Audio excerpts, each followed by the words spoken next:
Hey neighbors, earlier today I got some stuff to be able to make my own fall garland. I made one before in summer, but I've never made a fall one, so I thought that this year I could try and do that. So let's get started. So I first had to go grab my trusty glue gun because I don't trust myself very much to do this all on my own. Because, well, I don't trust anyway. Oh, it's my kitty. Hee hee. So this process took a while to get everything off the wires because, well, it is tedious, but hey, it's fun. And I got everything off, pulling and tugging at leaves and flowers and all the good fun stuff. And it looked great. So now I have glitter all over myself. So I wanted to try and use watercolors to get the flowers changed out because I don't like the solid yellow color, but there was a problem with this issue when I tried to use red because I wanted to add some red into it. It looked all blotchy and I didn't seem to get it just right in order for it to look proper. So it kind of just kept going very weird and blotchy.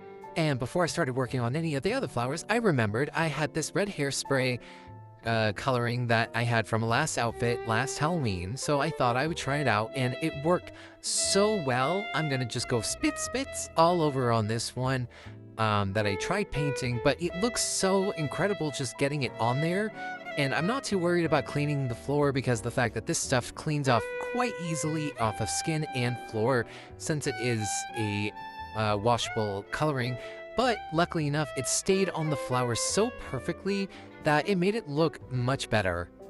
And I definitely will say red paint, great on my hands.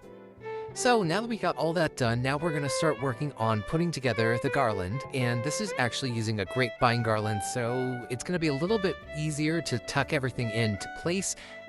I got everything moved onto the counter, so let's get started on putting everything on, and this is my best and most favorite part of doing a garland is where you get to actually just attach everything that you want to attach and where you want to attach it at. It makes everything just kind of fall into place once you attach the first few pieces. I noticed that my flowers were having a hard time of staying on, so I used a little bit of wire to hopefully keep them on, and it did seem to work very well. After a while, it just came together really nicely. Using the pumpkins as well, kind of hard, so I used some of the wiring for that too. And I would have to say this project was one of my favorite to do, especially for a garland, because again, you get to let out your creativity and you get to just decide where everything goes and what it gets placed on, and it just brings it together. You get to just let your mind go wild a little bit there. And I mean, just look how gorgeous this garland is. It's one of my favorite projects to do, and hopefully I'll do one for Christmas as well. Let me know what you think. Bye!